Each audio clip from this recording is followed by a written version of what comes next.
Hello, everybody. This is the Pocket Passer. I'm your host, Randy White, and I hope all of you are having a fantastic day. I know I am. The NFL had some very eventful things happen this past weekend and this last week, and here are my 5 key takeaways. To start off hot with number 1, Brandon Staley would be working at McDonald's right now if Cade York made that field goal. I don't know what he was thinking, but 4th and 2 at your own 45 with a minute left and a 2-point lead is not the time nor the place to go for it on 4th down. Punt the football and make Jacoby Brissett drive 90 yards with no timeouts. That feels like a no-brainer to me, and it feels like a no-brainer to literally anyone else who has ever coached or played football that I've ever spoken to in my life. But for some reason, Brandon Staley thought that it was the perfect time to throw an incomplete pass and allow the Browns to be 10 yards away from field goal range, where their kicker promptly missed a field goal that he made from longer distance with ease against Carolina in Week 1. Very, very fortunate to have a job right now. That was one of the dumbest things I've ever seen a coach at any level of football do in my time watching football, which granted has not been an incredibly long span of time, but still very alarming. I've seen a lot of highlights, a lot of compilations of people doing stupid things in the NFL, and that might take the cake. That was, I don't know. Maybe I'm thinking the Chargers might want to hire me as an analytics guy or something. Or hire someone as an analytics guy other than the guy they have, or someone else to choose when to go for it on 4th down. I don't know. That was the worst thing I've ever seen. Frankly, it was so bad. Just don't go for don't go for it on 4th down there. Just don't. Punt the football, please. Punt it. Punt the football. Punt it. It's that simple. Number 2. NFL refs somehow got worse this year. Roughing the passer calls, 2 of them, back-to-back, one in each day, Sunday and then Monday. What is it? They're going to ruin the game. They ruined the Falcons' chance at a comeback, and they screwed the Chiefs out of getting another possession because Derek Carr fumbled the football and Chris Jones had it, so they would have had a possession. The Raiders would not have kicked the field goal to go up 20 points, to go up 20 to, I believe it was 7, 20 to 7 at half. Or not at half, but at the time when the Chiefs went down and kicked the field goal to make it 20 to 10 at half. The Chiefs would have then had a chance to make it 17 to 14 at worst, at the best, or still get a field goal out of it, 17 to 10. Or, of course, they could have somehow gotten no points out of it, and it could have been 17 to 7. Either way, Raiders wouldn't have had 20 points. And thankfully, despite that awful call, and despite gifting the Raiders 3 points, the Chiefs still won because the Raiders thought it was a good idea to go for 2 with 4 minutes left, and then throw it deep on 4th and 1 and have your receivers collide into each other. Obviously, they didn't plan that, but Raiders football at its finest. So, there you go. Blowing leads and running into each other on 4th down when you could just run the ball with Josh Jacobs. I guess in their defense, Devontae Adams probably would have been open, almost for sure would have been open, and might have scored a touchdown on that play if he hadn't collided with Hunter Renfrow. I'm not sure whose fault that was. I saw a video of Stephon Diggs and Von Miller talking about it, and they weren't sure if Devontae should have taken an outside release on the post to give himself more room, or if Hunter Renfrow did something wrong. It looked like they were running some form of a scissors concept, which is where the outside, or it's also been referred to as razor, where the outside receiver runs a post and the inside receiver runs a corner. It's supposed to kind of create some confusion, almost like make the DBs bump into each other, possibly get someone open. The game plan for it's mostly expected to get the post open. That's where Derek Carr threw the ball, and we'll never know if that ball was actually an accurate pass or not because both receivers ended up on the ground. And the rush came in from Kansas City. They brought a blitz up the middle. It got home. Derek Carr did a good job getting the ball out and giving his receivers a chance, again, if they didn't, do everything wrong. So, yeah, I guess we'll never know what the right decision would have been because the 2-point conversion would have worked out for them. Or the failed 2-point conversion wouldn't have mattered so much if they had gotten that play done. They would have almost certainly won because since 2018, when Daniel Carlson was a dumpster fire on the Minnesota Vikings, Daniel Carlson has been an incredibly effective kicker both last year and this year, completely leaving his 1 or 2 game career with the Minnesota Vikings behind him. If you're wondering what I'm talking about, in 2018, the Packers tied the Minnesota Vikings, largely due to the fact that, along with the help of an awful roughing the passer call back to what we're talking about right now, because refs have once again forgotten that this is tackle football, in fact, and quarterbacks, along with the rest of the team, do in fact play said tackle football sport. And when they are wrapped up, they may hit the ground, shockingly. That's something that happens when you get tackled, is you hit the ground. So there's that. Now on to the not so much complaining side of things. Number 3, Josh Allen is the best quarterback in the league. Josh Allen's absolutely incredible. He torched the Pittsburgh Steelers defense, which is a very good defense, and Minkah Fitzpatrick is an incredible safety, and he made that entire defense look like he was playing a JV team. It was just a clinic, a complete clinic. Josh Allen was pretty much perfect. I know they didn't do much in the second half, only scored 7 points, but we all know that Buffalo had a 31-3 lead at the half, and no one really needed to pour on points. I think it was more about ball control and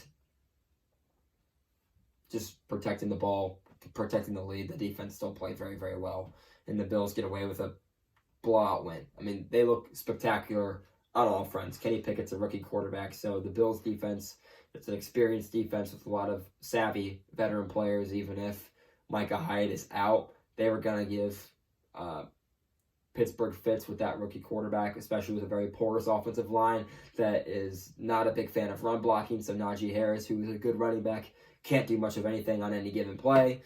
Their receivers are inconsistent. I like their talent, but catching the ball is something that they don't always seem to enjoy doing, so they might need to work on that.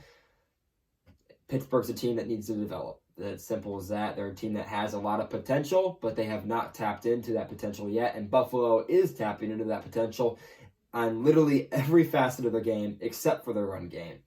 Devin Singletary and the rest of that run game continuing to be pretty much disappointing, with the exception of Josh Allen, who is essentially their running back along with quarterback. And like I said, he's been nothing short of exceptional. So he's the best quarterback in the league. I guess that's my takeaway from this week. And really my takeaway from the whole season so far, the first 5 weeks. 4, I was very, very wrong about the Chiefs. I picked the Chiefs to finish last in the division. They're almost certainly going to win the division. They just look really, really good. The defense is playing solidly. The Raiders have a lot of talent on offense, and they were bound to score points eventually. So I'm not super disappointed in them for giving up 29 points to the Raiders. Like they just talked about that game a little earlier.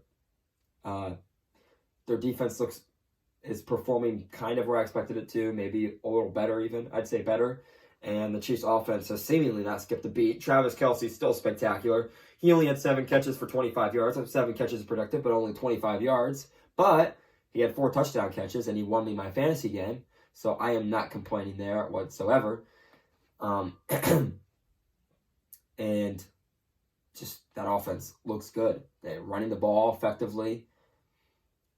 They're running hard. The offensive line still looks very good. Patrick Mahomes, still exceptional. Wide receivers are getting the job done enough. Patrick Mahomes is spreading the ball around very, very effectively. Andy Reid's an incredible play caller, obviously. And this offense is just getting put together extraordinarily well. Chiefs have not really skipped a beat on offense, like I said. And I was so very wrong about them, especially with the state the Chargers are in physically. The Chiefs are likely going to win the division because this was the part of the schedule I pictured them struggling in, and they have not struggled. So this was the tough part of it. This was the tough part of their season. They have not struggled in it, and I can't see them stop rolling, to be honest with you. They look very, very good. And 5, Cowboys and 49ers defense are for real. That is, and those are 2 very, very impressive defenses. Both have not allowed over 20 points yet in the first 5 weeks. And the Rams offense is spiraling, now scoring less than 15 points in back-to-back weeks, held to 9 versus the 49ers, held to a very low amount of points. This week they were held to 10 points this week. So disastrous there, I guess you could say. They were held to 10 or under points this week. disastrous display of offense from the Rams in back-to-back weeks. Cooper Kupp's still getting his. He's still productive despite the lack of offensive production overall. And part of that is the offensive line is not protecting Matthew Stafford effectively at all. They have a very inconsistent run game, and there's not much of anyone else to throw to that's getting the ball outside of Cooper Kupp and occasionally Tyler Higbee, and even more occasionally Allen Robinson. It's not looking good. The Rams have got to turn things around and fast because they are spiraling in a big, big way. The Cowboys defense, like I said, looks exceptional. One of the best defenses in the league. They got stars all over their defense, and Trayvon Diggs has looked very, very good at corner. A lot of people talking trash about him and how he's overrated just because he got picks. Oh, he gives up so many yards he gives up so many yards, so many receiving yards, but he's not doing that this year. He's locking receivers up and really proving all the doubters wrong, including myself this year. I've been very, very impressed with Trayvon Diggs and the rest of this Cowboys defense performance. The same goes for the 49ers defense. Nick Bosa is a Defensive Player of the Year candidate, no doubt, along with Micah Parsons. They look very, very good. These are two very well-connected units defensively, and they're going to potentially win their divisions, both these teams, because of their defense. Obviously, Cowboys have to play the Eagles this week. That's going to be a huge, huge game. These are two very good football teams. For once, the Cowboys and Eagles are both very, very good, and it's going to be very, very fun to see those two teams match up against each other this week. Kind of some side notes separate from the 5 key takeaways. It doesn't take much to say this. The Broncos are extremely disappointing. That Thursday night football game is one of the worst football games I have ever sat through. Richard Sherman said it best. Broncos country, let's score, please. Someone score in the end zone, please. What? 8 field goals? No, 7 field goals kicked in that game. 4 from the Colts, 3 from the Broncos. It was a pathetic display of offense on both sides of the ball. I guess the one positive takeaway is Denver's defense is good, but how good are they really? Because the Colts offense is also awful, especially without their star running back, Jonathan Taylor. So there's just not much to write home about here. The Colts offensive line cannot seem to keep Matt Ryan upright for more than a quarter of a second. And Russell Wilson prefers to not throw the ball to open receivers in the end zone to win games, and instead likes to throw the ball towards Stephon Gilmore. So, including, by the way, on a drive where a field goal wins the game against a team that can't seem, or a field goal puts them up by 6 in a game where the team can't get in the end zone at all, and would have needed to get down the field and score a touchdown and hit the extra point to win if they had just hit a field goal on that drive. Instead, he forces the ball into the end zone, and who else but Stephon Gilmore picks him off. It's bad decision-making by Russell Wilson. It's poor execution all around on offense. The running game can't get going. Melvin Gordon can't seem to hold on to the football. The Broncos are a disaster. And finally, I have typed in here, in all caps, Geno with an exclamation point. What is Geno Smith on? This man has played incredible football for the first 5 weeks of the season. Like I said last week, he had the highest completion percentage or second highest completion percentage of any quarterback in NFL history through the first 4 weeks. He's still playing very well. After that, he threw for 64% completion percentage, 268 yards, 3 touchdowns, and 139.7 rating in their loss to the Saints in a high-scoring shootout where they put up, it's not on Geno, he put up 32 points and their loss to the Saints. He's played extraordinary football so far this season. 1,300 yards, 9 touchdowns, 2 picks, a 75% completion percentage, and 113 passer rating. I have been nothing but beyond impressed by Geno Smith's performance this year. It blows away anything he did last year. He's outplaying Russell Wilson by a country mile, for one. So Seattle's somehow in better shape after the trade. I'm not saying they won the trade, but right now they are winning the trade, unless, Russell Wilson and Nathaniel Hackett, who are, of course, new to each other, kind of start to figure things out, become more on the same page, and start to get things working as we see in this later half of the season. That's going to be where we really start to see, okay, is this going to take off or not? Because once we get past Thanksgiving or so, that's usually around the time where the good teams separate themselves. It's kind of like the men separate themselves from the boys kind of after around Thanksgiving time. We're going to see, are the Broncos kind of putting things together and becoming a productive football team? if I can see that around Thanksgiving, then Broncos probably win the trade. But right now it's a toss-up. Geno Smith is looking very, very good.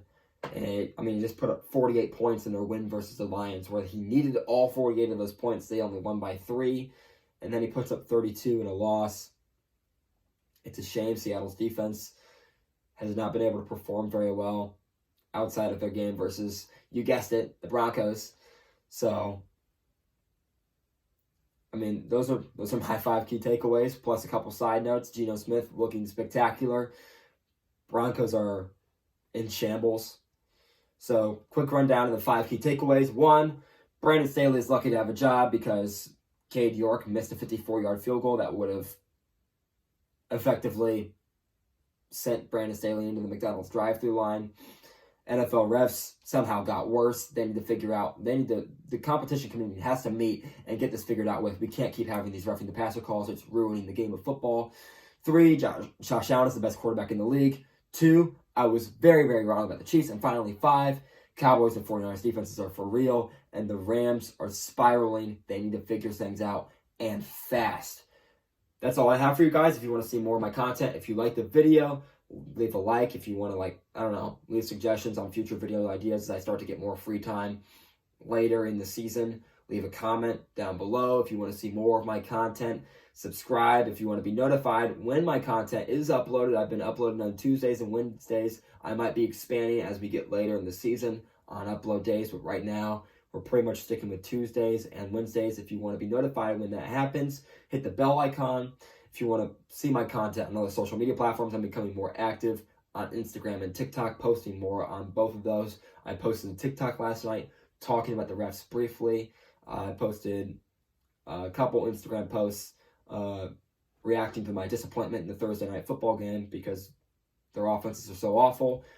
If you can follow both of those accounts at The Pocket Passer. That's all I got for you guys. Thank you all so much for watching. I will see you in the next episode.